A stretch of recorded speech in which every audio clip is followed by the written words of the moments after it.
wasn't like something that like I went out for, like tried to get. And it was it's a year ago now, and I did a concert at the Beachman, and Josh Safran, who is the guy who's the showrunner, he was at the concert with a bunch of Smash people, and he came up to me after the show, and I was loading some drums into my friend Ian's car, and he was just like, hey, I'm Josh, I'm taking over Smash this year, and we'd love to have you involved in some way. Just kind of like started from that, you know. And when I first started talking to them, there was talks of like they were going to do like 1 or 2 writers for the Hit List show, and then that turned into like a sort of whole stable of writers, and then it just ended up where Josh had wanted to use Broadway Here I Come, which is a song that he had known of mine that I'd previously written. He wanted to use it in the first episode, but he didn't think that NBC would let it fly because it was too sad. So then they had me write like a song that sort of sounded like Broadway Here I Come, but it wasn't good. It was like a terrible song. And then they just ended up using Broadway Here I Come. So it all like it was like one of those weird things where it was like so much like talk about it, and there were so many like meetings and emails exchanged, and it was like a very like scary, like tense time where it's like, oh my god, is my song gonna be on the show? And then it like just kind of happened, and it was great, and it was, you know, it was cool, and it's a very surreal experience to be a part of.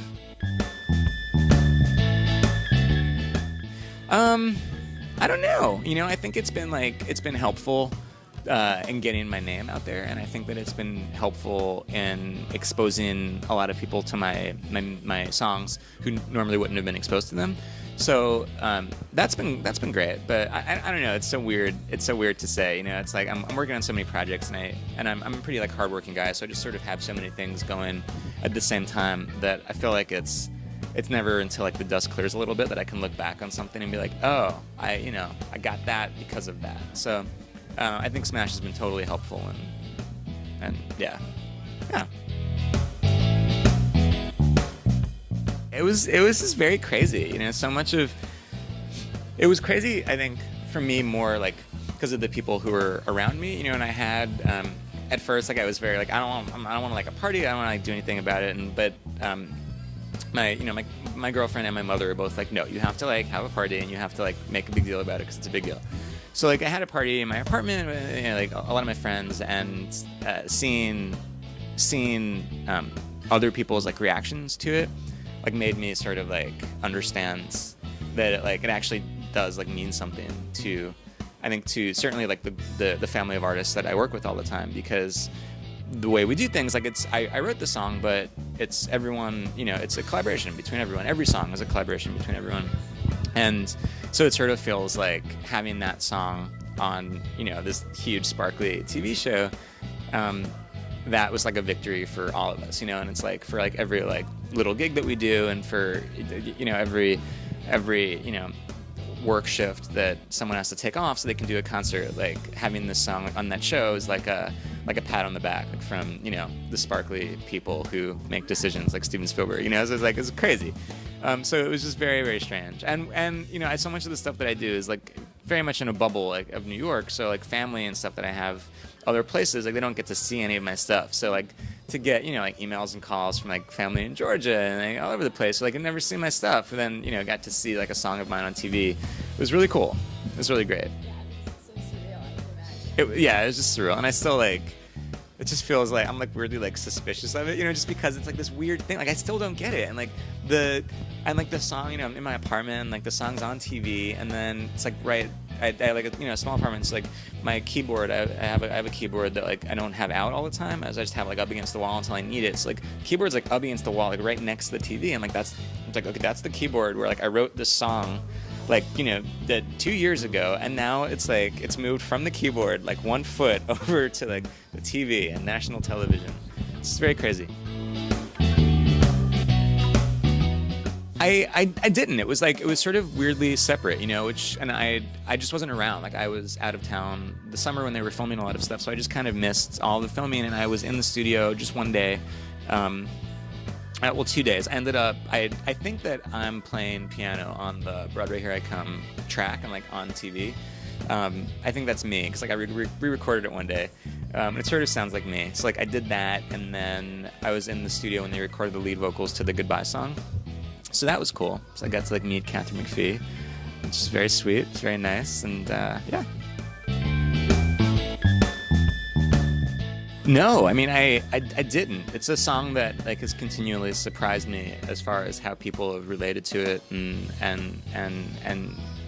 gotten into it and wanted to sing it, and it's been really cool. It's been really nice because it's a song that I'm very proud of, and I've spoken about it a bunch now, but it's a song that is like it's about two things, you know. And it's about making it on Broadway, and it's also about suicide. So for me, the idea of having this like weird, sad little song about suicide mean so much to so many people is really, really cool. I love it. It was, you know, I wrote the first version of it when I was pretty bummed out about some stuff that had happened in my theatrical life, and I guess also personal life too. I was just like in a sad writerly place, you know, and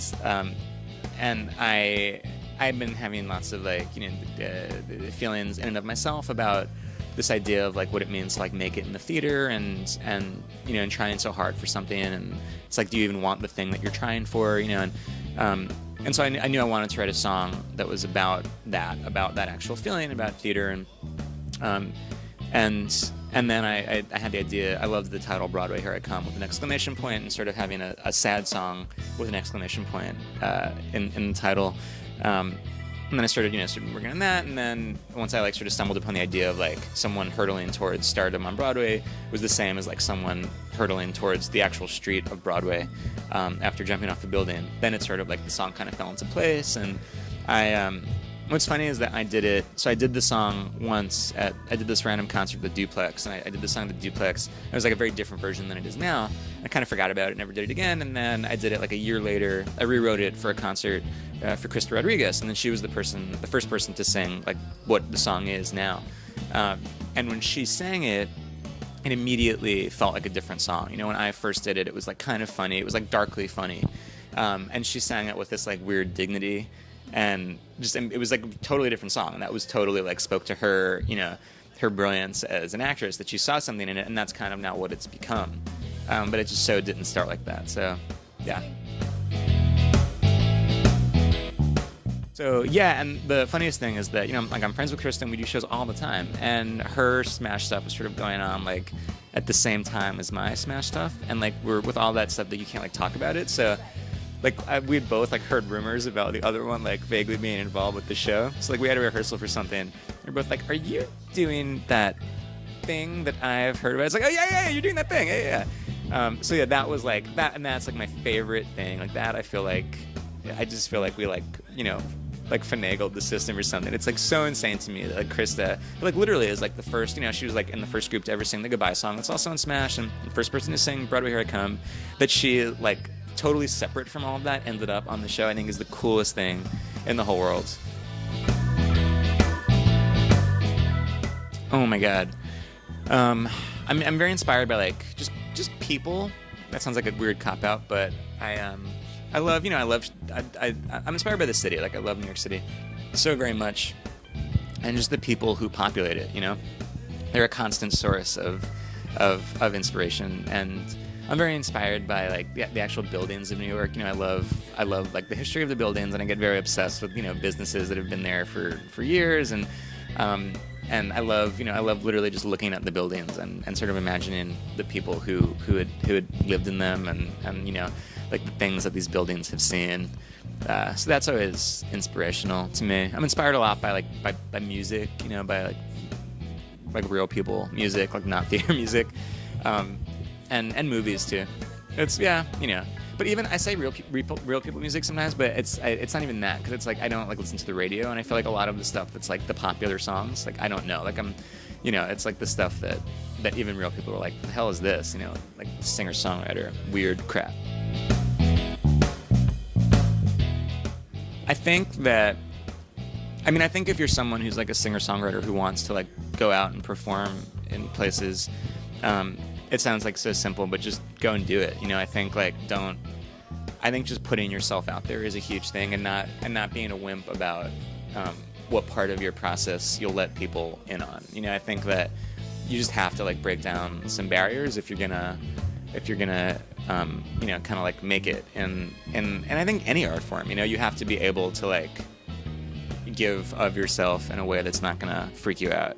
and initially when I first started doing stuff, the idea of like performing in front of groups of people was like very scary to me. But over time, it's become something that I love doing, which is crazy to me. So yeah, I would say just kind of like put yourself out there and yeah, just do it. Oh my God. My favorite song in the musical theater spectrum.